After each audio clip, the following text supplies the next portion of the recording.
Hi, today we're going to be putting together the Faux-berge egg chocolate box. Now this is such a decadent looking gift box. It's like no other, honestly.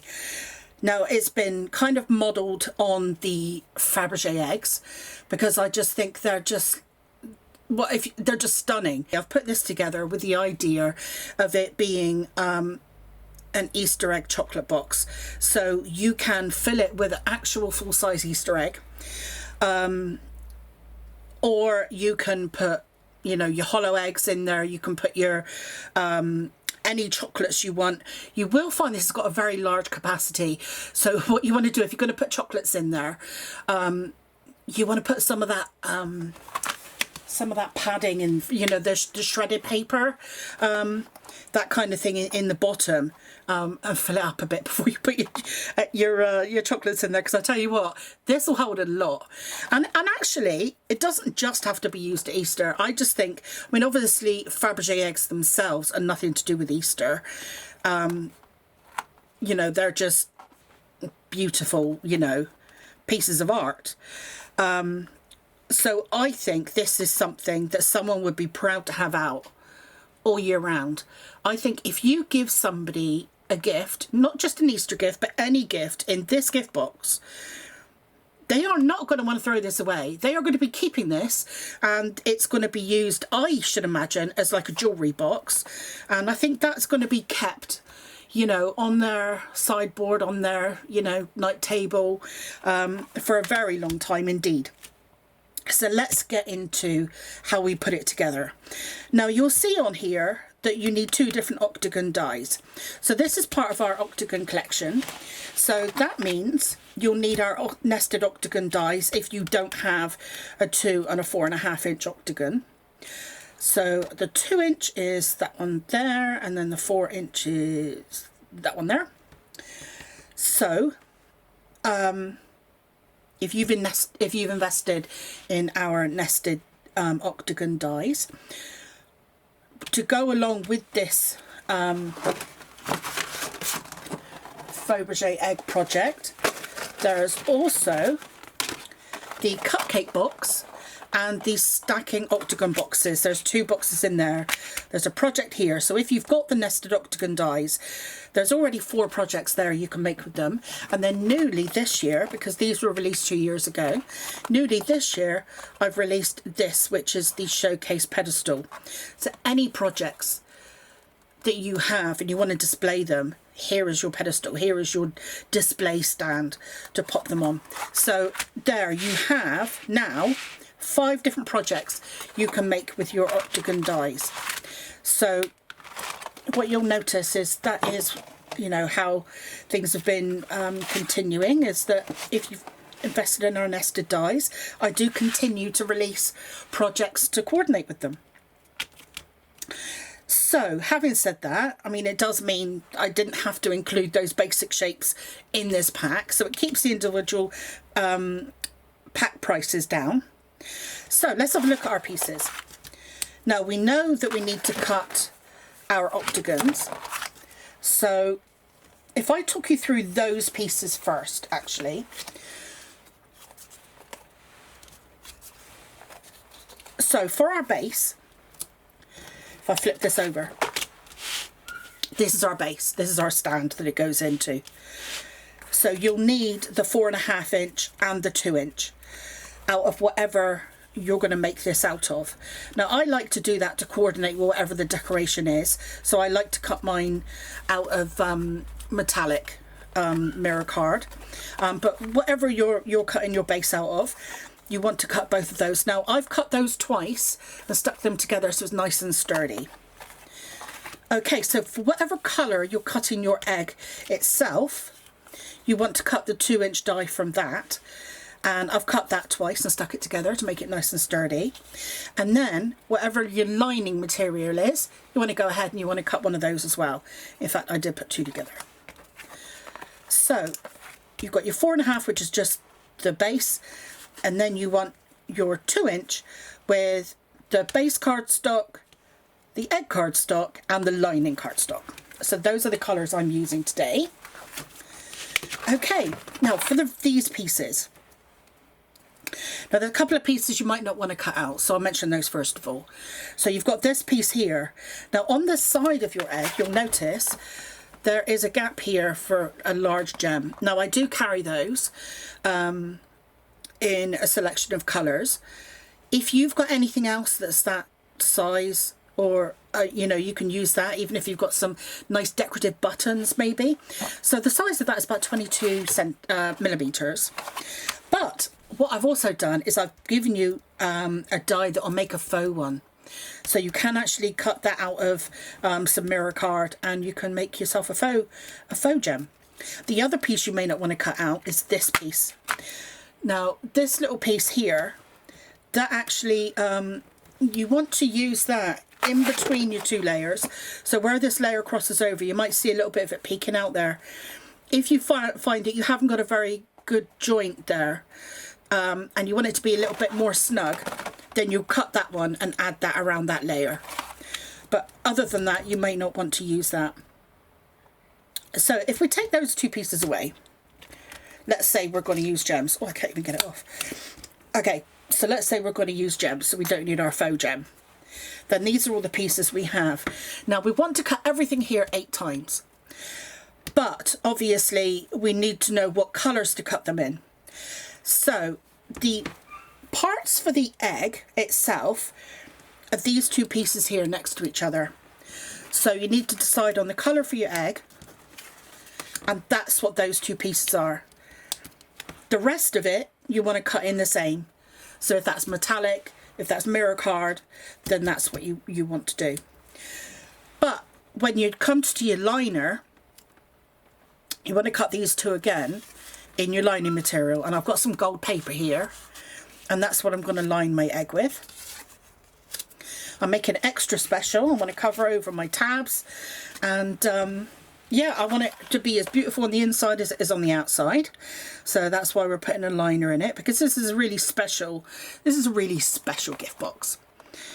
Okay, so the other thing to mention is this bow layers up on top of this piece and this piece.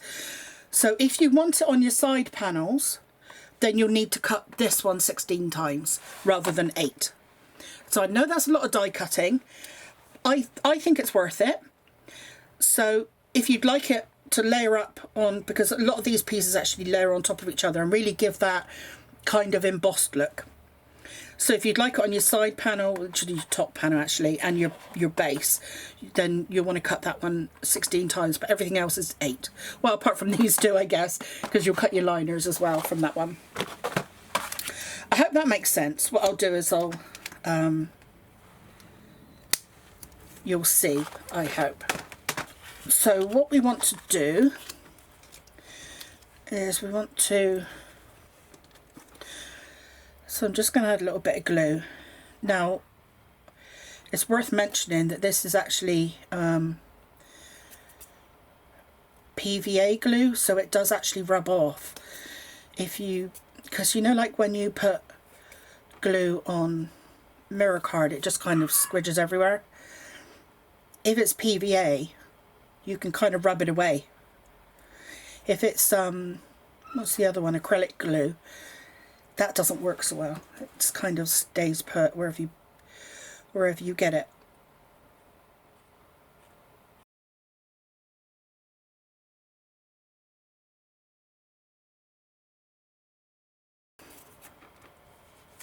And I'll fold along with my score lines.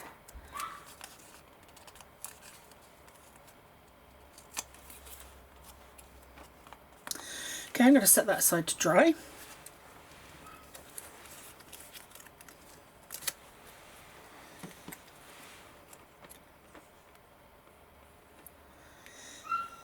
And I'll continue on just layering up the rest of the pieces on my little side embellishments here.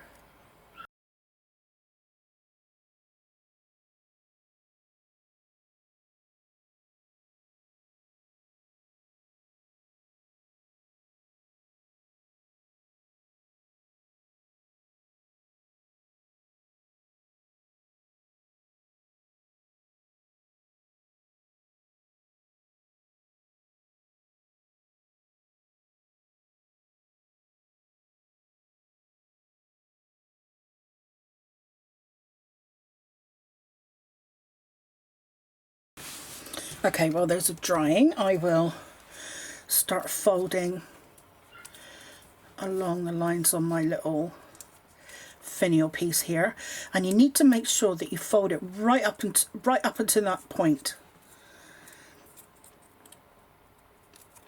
so you've got a nice sharp point. Okay, and I'll fold the tabs on my panels.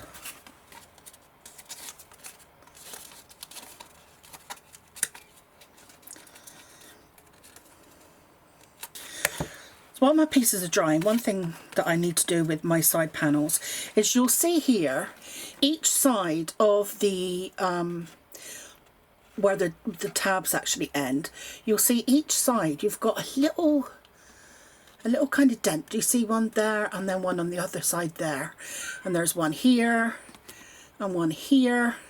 So what we're going to do is we're just going to line a ruler. This is actually a cutting plate, but it's see-through, so that's fine. But what you want to do is you want to put a ruler or something similar, just joining it up from one to the other, and just crease along it. So I'm just running my nail across the back of it just to bring it up. Okay, and then that's ready. I'm going to do the same with the top. Can you see here? You've got your two little dents, and then there's another one, and there's the joining one, and there and there.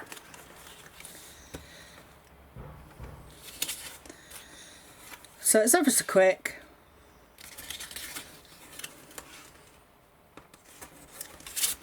Okay, done.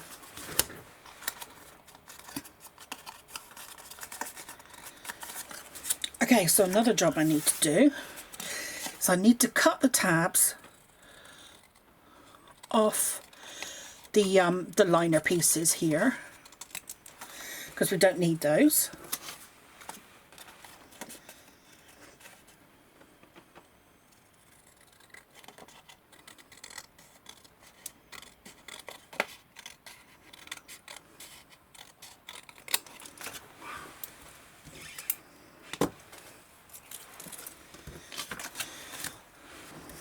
Okay, now these pieces have dried.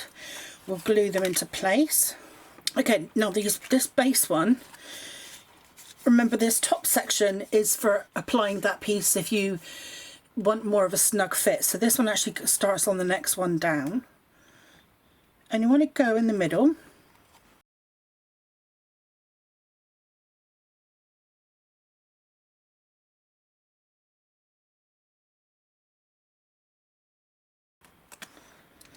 And the way these work, this is glued on the top and it comes down and it actually completes the wreath. Okay, so this one gets glued onto our lid, and this one's nice and easy because you can see exactly where it's meant to go.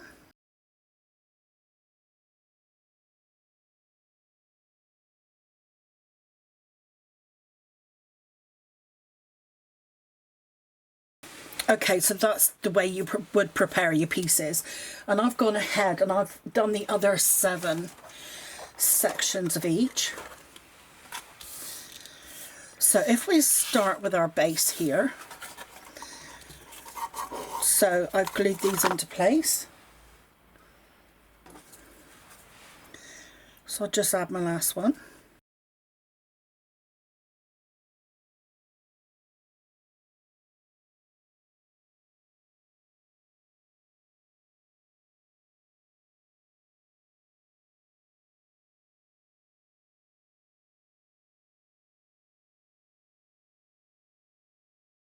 Okay, so we've got all 8 pieces together now.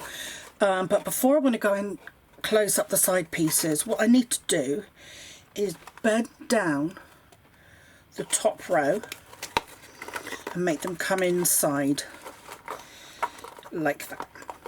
Okay. So it's actually worthwhile putting glue on both pieces at the same time, because it's going to be very tricky to get in there afterwards.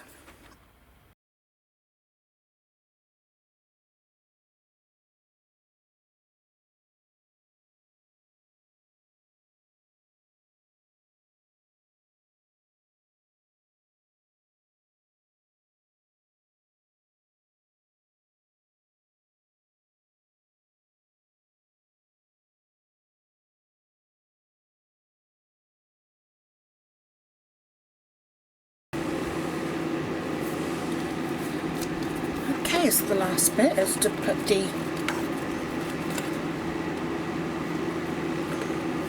our base on.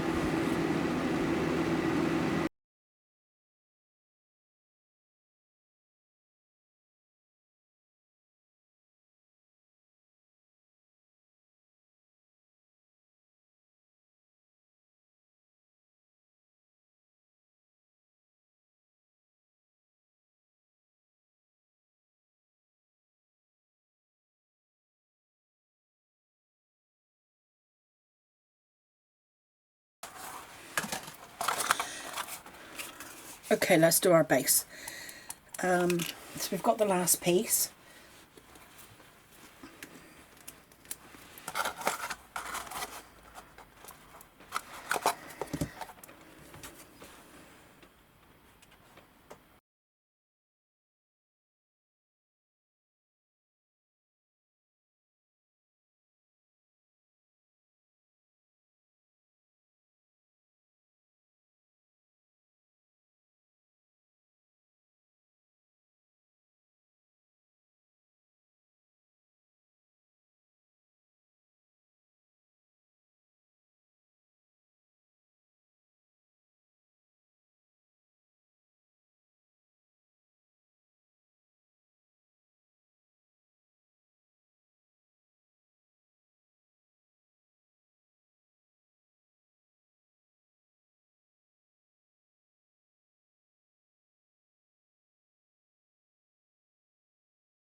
Now we can put our bottom in place.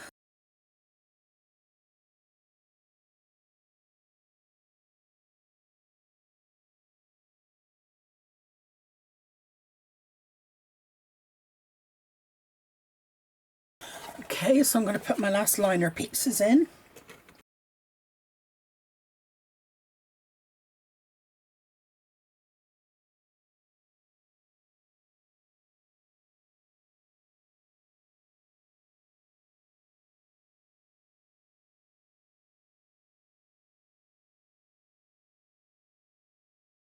Okay, so what we need to do now is pop our little base piece in.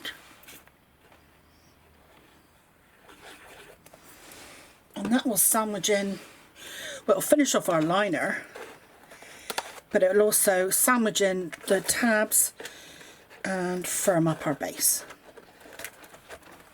Okay, so that's all our liner in our base. So let's set that aside and we'll finish off our lid. So with this one, I actually went ahead and lined a lot of it in advance, but with this one we can't actually line it until the finial goes in. Okay, so I'm going to glue this last piece.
Okay, I think that's looking pretty good. Right, now we've got our liner pieces to go in. No, we don't. We've got our finial.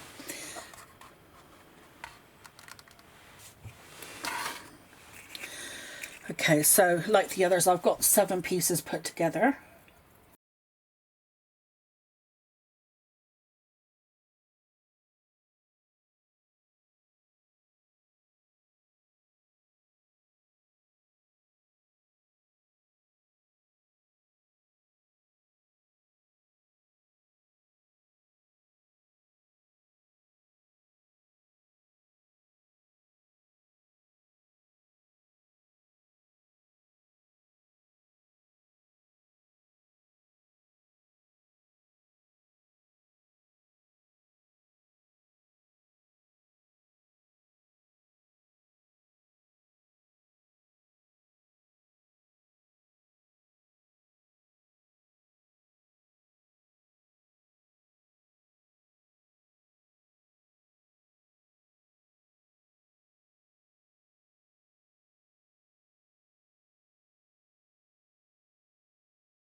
Okay, now my finial's together. I'm going to put some red liner tape around the base, around the little tabs at the bottom.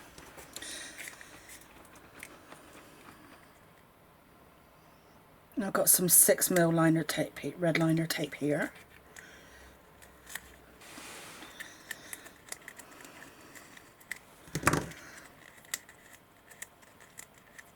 Just pressing that in. Make sure it's stuck well. Right, where's the edge?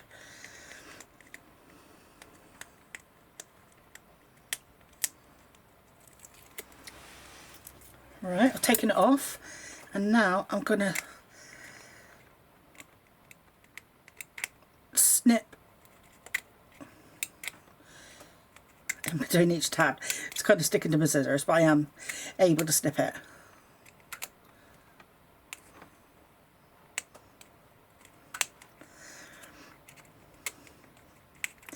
I thought I'd snip it with the backer on, but then I'd only have to take them off individually, so I thought I'd see if I can actually do it in one go. And I think I have.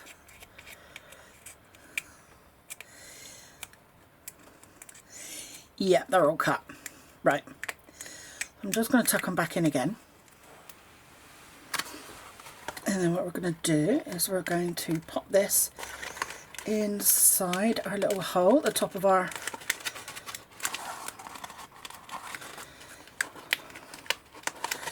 and you can pull it through from the other side if it's sticking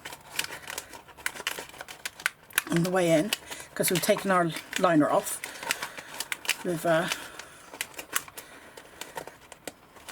Right, okay, so one by one, once it's into the fold line, one by one I'm going to fold it up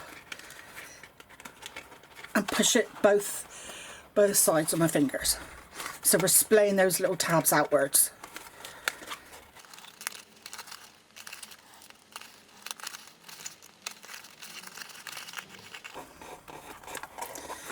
Okay, now that's in, we can go ahead and put our liners in for our lid.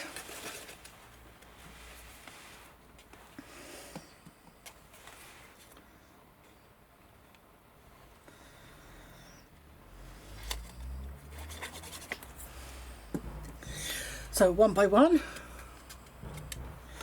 I'm going to take those, I'm just going to marry up the little semicircles on the outside, slide it into place, and then smooth it down.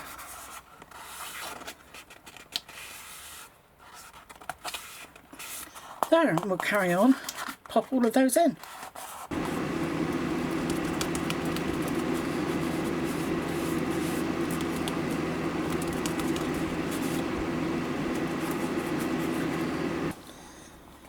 Okay, there you are, that's all lined.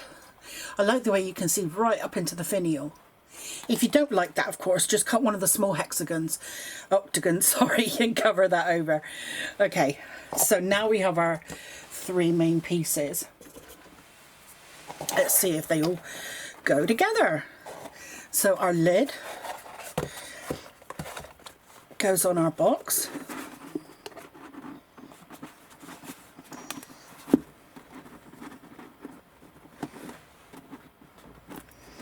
Okay, and then that sits in our stand. But we need a bit more decoration.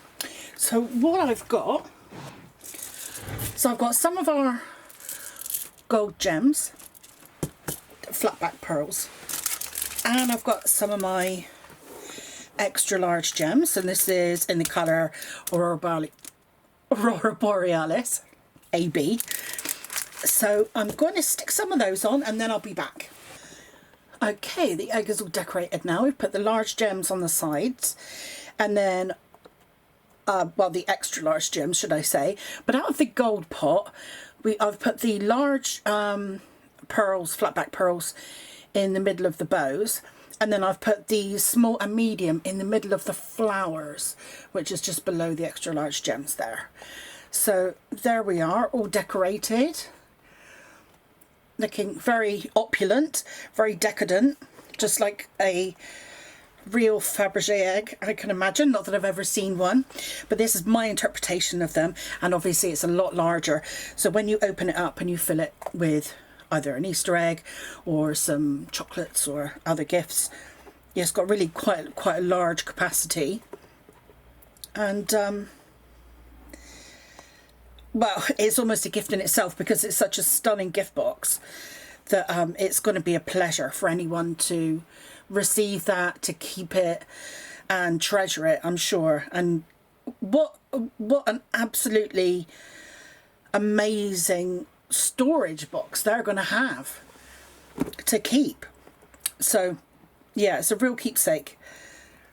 Okay, and well, I really hope you enjoy not only making it but gifting it, and I hope anyone, you know, that receives one is delighted to receive it.